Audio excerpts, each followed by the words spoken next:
Assalamualaikum warahmatullahi wabarakatuh. Video kali ini saya nak terangkan tentang tempat-tempat di dalam kapal terbang yang boleh kita laksanakan solat seperti biasa. Ya, kadang-kadang sebahagian penumpang ada yang ingin melaksanakan solat tetapi mereka menyangka tidak ada tempat yang sesuai untuk melaksanakan solat. Sesuai maksudnya kita boleh berdiri, rukuk, sujud seperti biasa dan juga dapat menghadap kiblat seperti biasa. Disangkakan tidak ada lalu mereka solat duduk.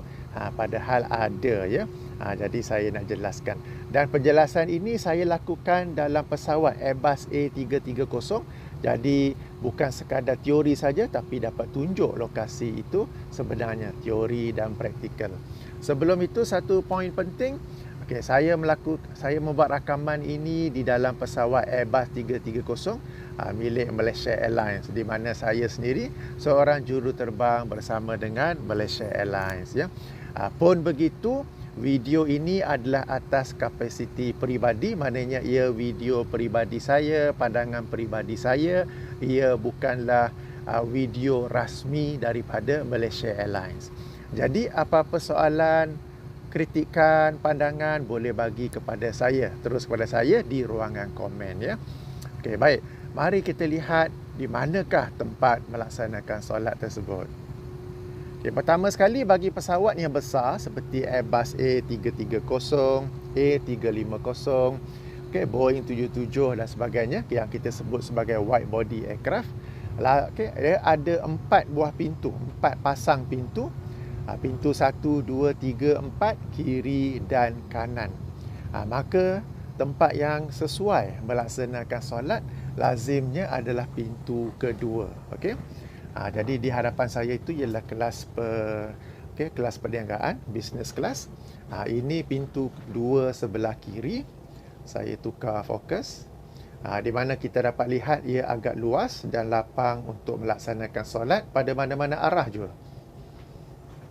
Ini pintu kedua sebelah kanan dan saya telah pun bentangkan sejadah di sana.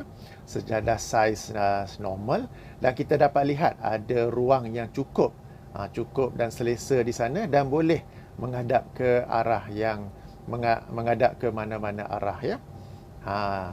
Baik, ini pintu kedua. Tempat lain yang lazim sesuai mendirikan solat ialah di pintu keempat ya. Mari kita lihat sekarang ini kita masuk ke kelas ekonomi. Tadi saya sebut tentang arah kiblat. Kalau nak tahu arah kiblat boleh bertanya kepada juruterbang. Hubungi pramugara atau pramugari baik muslim ataupun non muslim. Jangan segan-segan kalau non muslim sebab mereka pun sudi membantu ya, kita satu Malaysia. Dan walaupun mereka bukan Islam, mereka sudi membantu kita untuk bertanya kepada juruterbang di manakah arah kiblat. Okey, sekarang ini kita sampai ke pintu 3.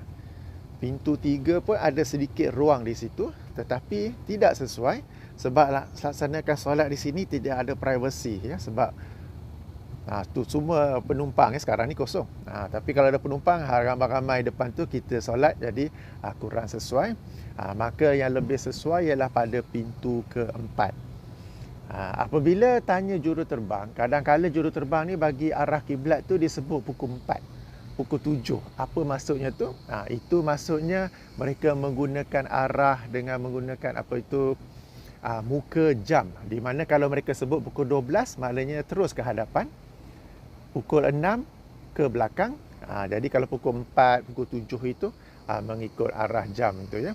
Kalau tak pasti boleh tanya balik kepada pramugara atau pramugari itu apakah maksud pukul 4 itu. Baik, sekarang kita pintu 4 sebelah kanan. Ini pintu 4 sebelah kiri. Jadi ada ruang yang agak selesa untuk kita melaksanakan solat. Cumanya pintu 4 sebelah kanan kurang sesuai sebab ada tandas. Pintu keluar masuk tandas di sini. Jadi kita nak solat, penumpang pula keluar masuk memang tak sesuai. Jadi pintu 4 sebelah kiri ya. Kalau kita melaksanakan solat dan arah kiblat pula katakan seperti ini. Katakanlah ya, di mana ia menghadap tempat lalu lalang orang ramai. Ini kita sebut galley area. Galley area di mana ini merupakan tempat kerja anak-anak kapal. Kita pula solat, katakanlah arah kiblat tu seperti ini. Maka bila solat di hadapan sejadah itu, pastikan kita letak penghadang ataupun sutera seperti selimut, bantal ataupun beg kecil. Itu salah satu syarat kalau kita solat di hadapan tempat lalu lalang orang ramai. Baik, kalau waktu solat pula, waktu solat sama juga. Boleh bertanya kepada juruterbang dan mereka akan cuba mengira waktu solat tersebut. Kenapa pula saya kata cuba? Okey. Sebab bila dalam penerbangan, suasananya dinamik. Apa maksud dinamik? Maknanya kapal terbang ni berlaju purata 800 hingga 900 km sejam dengan ketinggian yang kadang-kala berubah-ubah, arah yang berubah-ubah. Jadi apabila kira tu kadang-kadang ada lari 3-4 minit. Jadi ia tidak sama seperti mengira waktu solat apabila kita berada di darat, sebab kita statik di situ dan dapat mengira dengan tepat.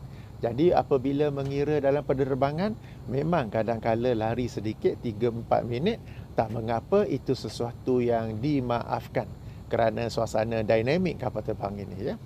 Jadi ini penting khasnya untuk apabila bulan Ramadan ingin puasa kan, nak kira waktu subuh, nak kira waktu maghrib. Jadi lari sedikit itu tak mengapa, ia sesuatu yang dimaafkan.